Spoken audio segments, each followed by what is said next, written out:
Hey guys, welcome back to Yin Yang TK, and this is an actual personal update of something that happened this past Christmas Eve 2024.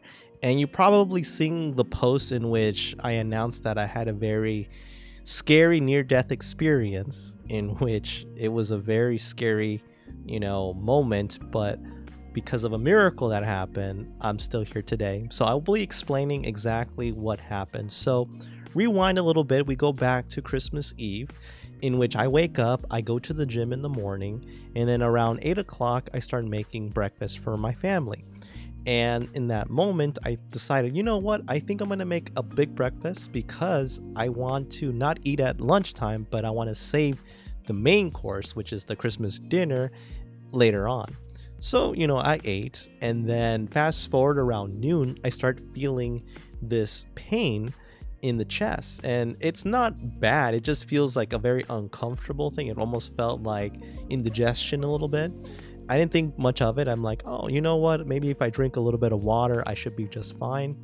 And then about 30 minutes later, I just start having this severe chest pain. It was like a pain in which my heart was being crushed, pressured, and burning all at the same time, that I could not even breathe. I couldn't even stand. My legs were basically wobbly. There was just nothing that could support me. I was on the ground, basically holding my chest, and I couldn't even scream for help. That was the scariest thing. But luckily, I was basically praying, and it's like, give me the strength to move. And I moved, and luckily, my parents were around, and I said, I'm not feeling good. And by their description, they said that my face looked pale, like it was almost yellow. It was like really bad, like there was something seriously wrong. And I said, please get me Pepto-Bismol. Luckily, we had some. They gave it to me, and I drank 2 dosage of it. And after around 30 minutes, which I was lying down on the couch, I actually didn't feel the pain. It subsided. And my parents were actually relieved, because they thought that we had to cancel the Christmas dinner on Christmas Eve, because we're from a Latino household in which we do most of the eating on Christmas Eve and do a lot of the opening of presents in midnight. So, they asked me, are we still going to be doing Christmas dinner? If you're not feeling well, let's just cancel it. So I said to them, you know what? I feel fine, but the thing is, I'm not going to eat. If that's okay with you, don't feel bad for me. I want to do the Christmas dinner for all of you to enjoy. And they're saying, okay, cool. And then like every hour they kept calling me, the people that were going to be in the family reunion and, eat together. And I said, yeah, I'm still fine. A little bit, lethargic, but I'm still fine. So I'm cooking the meal, making, like the holiday ham, some chicken, some mashed potatoes, some rice, some beans, some garlic bread, all that good stuff. And around 6 o'clock, when, dinner was ready, I was basically serving my family, and they were happy about that, but they felt a little bad for me because I couldn't eat anything. And I said, man, I'm really wish I could eat, like. And they said, well, maybe if you eat a little bit, just a little nibble, just a nibble, I don't think it's gonna be that bad. And maybe if you don't overexert yourself. I'm like, all right, cool. So they gave me a little plate. I sat on the table, we prayed, and we blessed the food, and it looked pretty fine. I was eating just fine, just didn't eat too much. And then they were saying, like, well, what's going on, like, how did it feel? It's like, it felt really bad, but so far I'm not feeling bad. But fast forward 9 o'clock Christmas Eve, I started to feel the exact same chest pains that I was feeling before. And let me tell you, it was not fun whatsoever. It felt that I just could not sleep. And I was actually lying in bed, and I was just tossing and turning. I was just thinking, like, no, this just doesn't feel right. So I go back to drink some more Pepto-Bismol, because I'm thinking, oh, maybe it's heartburn again. And maybe if I drink some of that, it will subside again. So every hour, at 9 o'clock, 10 o'clock, 11 o'clock, I'm drinking that, but it doesn't seem like it's working. And even my family is seeing that, I'm not feeling well. I didn't even open my presents. And in that moment around 11:45, that's when, my sister and my mom kind of walked into the room, and they saw me in such agony, and they're saying, "Are you okay?" And I'm like, "I don't know. I don't think so. I just feel so bad. I feel like I'm dying a little bit. It's so scary." So I go out to the living room, and not even like the moment I step out of the living room, I collapsed. I blacked out. It was just me holding my chest, and it was a very scary moment. But then after like a minute, I kind of reacted, and they said, "We gotta take you to the emergency room." So my sister volunteered, bless her soul, take me to the emergency room. That's a local hospital around here in Los Angeles, and I had to muster all my strength to basically move around. And it was a very scary situation. And this was the first time I've ever, in that I can remember, I had to go to the emergency room, that I was not feeling really well, and I didn't even know what was wrong with me.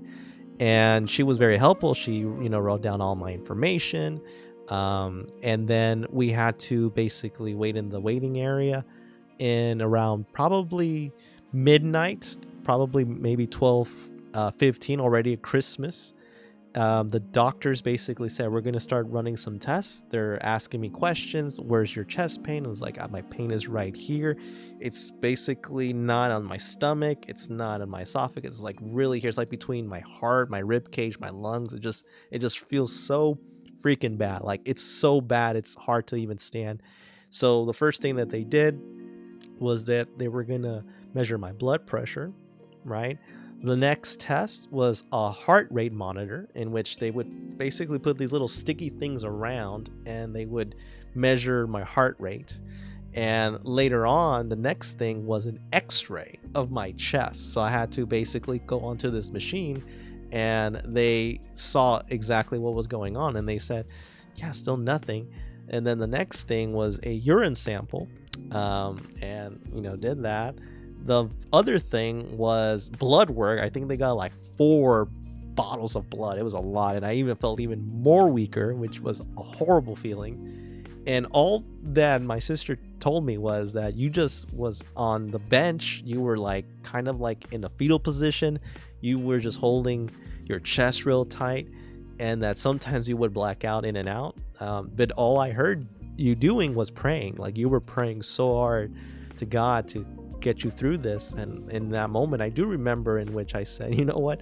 I don't need any presents at all. Like, all I want is to be healthy and to be able, to be with my family, and to be with my wife, with my friends, everybody." And I called my wife, and she was scared. She was even to the point of tears. Even my family was in the burst of tears, because they thought like, "Oh man, like, we cannot have this happening. This is unfathomable." Like, it's something that you never plan on. Like, Christmas is a time where it's for being together with family, sharing laughs, sharing memories, but never a tragedy. So I was trying to pray for not having a tragedy, but it felt like I was in heaven's gates in that moment. I almost felt like I was seeing a bright light, and I was trying not to walk through it, but luckily I was praying. Now the problem is that I had to wait a long time. So even though the tests were happening every like 15 minutes, I would say, they told me that the results were gonna take a long time. So we were in the hospital probably from 11:45 all the way until probably 6:30 or 7 in the morning of Christmas morning. So around 5 in the morning, that's when we were gonna get our test results. So between, I would say, 3 and 4, that's basically when I try to do my best to fall asleep. The problem is that there weren't any beds in the hospital. So I just had to do with what I had, which were basically just a bunch of chairs, like kind of like plastic chairs or plastic metal chairs. And I kind of laid down in a fetal position and just praying for a miracle. And then around 4:30 in the morning, when I woke up, I didn't have the chest pain anymore. I did not have the chest pain anymore. And I thought it was a miracle, but I still felt weak. And around 5 in the morning, that's when the doctor kind of, took me to his office, and he basically run down the tests, and he basically said, "You're healthy. All of the tests that was just, taken by you, the results show that there isn't anything wrong with you. So we do not understand why you were experiencing these chest pains." And then he asked me like, "What, do you remember what you did?" And I told him, I had, went to the gym, had a big breakfast, and then I started having those chest pains. And then he also asked another question. He said, "Do you feel stressed?" And I said, "Yeah, I do feel a little bit of stress because I do a YouTube channel. I have to do work. I'm also helping my parents, helping my sister, helping my wife, and I haven't had time for myself." And he says, maybe that's it, because the combination of overeating and stress, that accumulates into a perfect storm, and that's exactly why you had severe chest pains. So he said that he recommends me to basically take it easy for the next 2 weeks, not to do anything strenuous, just relax, be with your loved ones. And in that moment, they gave me like a dosage. I don't know what they gave me, but it was something to relieve the pain even more, just in case, even though I didn't have it, but it did help. It felt great. And they basically, gave me some prescription, and they also told me what prescriptions I needed that I could get over the counter to make sure that I do not have those same chest pains, right? Because it was kind of like a combination of, heartburn, also stress, and a lot of other things. And those pills, basically, it's like an anti-acid type of thing, because I guess stress and overeating kind of creates an acid. It's like a very severe heartburn, but it felt worse than that. But they didn't say that if I do get those pains again, I should go back to the hospital. But luckily, I did not have to go. Like, I haven't had any pains whatsoever. So at the time of this recording, it's December 27th, Friday, around 6:30 p.m. And I'm actually strong enough to basically make this video and to say that that was the miracle that happened in Christmas Day, that I was able to survive and to basically live for another day. And I just want to say thank you to my family, to my wife, to my sister, to my mom, my dad, for them for looking out for me. I also want to say thank you to my friends and my other family members that are out of state, because you guys were praying so hard as well, sending me good vibes. And also thank you to you, the viewers and the subscribers of Yin Yang TK, because I've seen your awesome messages, and it really kind of gave me a little emotional that there's a lot of love to be spread, especially during the holidays, and that you guys are awesome. Everybody's awesome. And thank you so much. And that also made me realize that tomorrow is not promised, that you have to live life to the fullest, and that in that moment, all I cared about was just living to see my family members, my friends, everybody. And I thank God for giving me that miracle to able to survive and to be able to withstand that chest pain. And hopefully I will not get that again. So again, I will be not doing any YouTube videos for the next 2 weeks. I think I'll be back probably the second week of January. And in that moment, it's probably going to be the reaction of Soul Leveling Season 2. I cannot wait to see that. And also kind of sharing what I got for Christmas. So it's going to be kind of like a belated Christmas gift revealed, because I got some pretty cool stuff. Like, it's freaking awesome. But again, guys, I just want to say thank you for your wonderful messages. A big thank you to my family. Big thank you to my wife for praying so hard, and also my friends as well, and to talking to me right after everything was over. And hopefully you guys wish me luck, that nothing bad happens again, and that when I come back, I'll be stronger than ever.